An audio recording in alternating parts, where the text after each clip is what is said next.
Amazina yanjye nitwa Zawadi, nkaba ntuye muri Houston, nkaba ndi umukongomani uvuga ikinyarwanda, nkaba nishimiye gutumira abantu. Tukaba dufite ikirori itariki 31 gihuza abakongomani bavuga ikinyarwanda muri Houston Youth Congolese Association. Tubikorera muri Houston gusa, impamvu tubikorera muri Houston gusa nuko turi abantu baturanye, tubasha gukomunika byoroshye, tukabasha gukora twategura ibyo birori byoroshye mu buryo bworoheje. Ariko urubyiruko rw'abakongomani bavuga ikinyarwanda bari muri Amerika hose. Ubwo ikirori nyirizina kizaba gishyushye, ko bishaka bose bazaze, indirimbo zirimo zishyushye, n'abakeneye abahanzi turabafite bamwe bitangaza rwose. Abatamuzi umuhanzi umwe dufite nka Nibizi, nawe ni umuhanzi ukomeye mu bazaba barimo. Muratumiwe mwese rero, nahanyu mukaza mu gitaramo gishyushye tuzaba dufite. Kubera iki bikorohera ko abantu benshi usanga bavuga bati ni by'abasore cyangwa basinabida?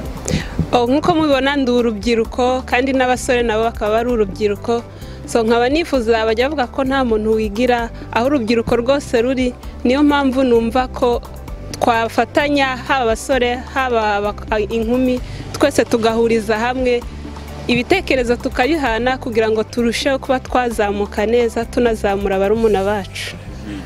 Ndabatumiye mwese, as you know me Obama, ndabatumiye cyane. Tuzaba dufite igitaramo mvuga ari igitaramo kidasanzwe, ni igitaramo pe uzabona nawe kishima.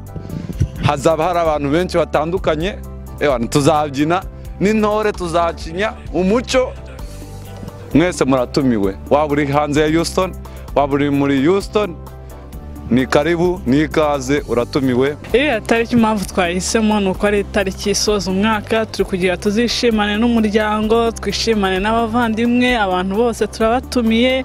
Mbese azaba ari umunsi mwiza kugira dusoza umwaka turi kumwe n'abantu bose n'inshuti n'abavandimwe.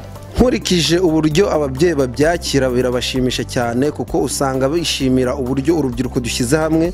Iyo dushyize hamwe nk'urubyiruko twigishanya byinshi, dufashanya byinshi, ndetse bigatuma natwe tubasha gufasha ababyeyi bacu, kuko usanga ababyeyi babyishimiye kubera ko abana badatakaza ururimi rwabo, ugasanga batiroha muri za ngeso mbi, ubusinzi, ubusambanyi nk'ibyo, kubera ko turicara tukaganira tukabwirana amateka y'uko iwacu tubayeho. Ababyeyi bikabanezeza kuba abana bakomeje kuvuga ururimi rwabo kavukire, nk'umwana wavukiye ahangaha akavukira mu muryango w'abantu bavuga ikinyarwanda, akaza muri uyu muryango asanga tuvuga ikinyarwanda, agasanga tuvuga igiswahili, tuvuga igifaransa n'irengara, bigatuma wa mwana amenya izo ndimi, bikanezeza ababyeyi cyane.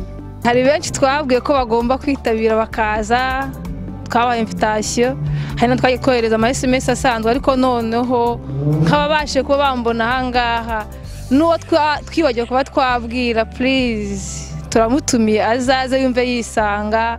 Hazaba hari byinshi, hari abamuganiriza, hari ibiryo, hari ibinyobwa, hari ngo hazaba hari kwisanzura bidasanzwe. Twashisemo kubinyuza kuri SYB, nuko SYB ni itangazamakuru ry'abarundi, kandi abarundi ni abaturanyi, ni abantu duhanye imbibi cyane, abantu duhuje ururimi rugiye nko guhura. Ikindi bafite amashusho agaragarira buri muntu wese, bafata amashusho meza.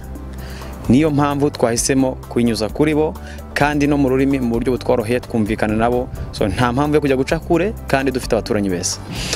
Icyo nababwira nuko nabashimira cyane uburyo bakomeje kujya bafasha amakominote mu gutanga amatangazo nk'aya, kandi nkababwira ngo Imana izabaho umugisha kuri ibikorwa byabo bakora, bazakomeze batere imbere, bagure ibikorwa byabo bigere no hanze ya Houston.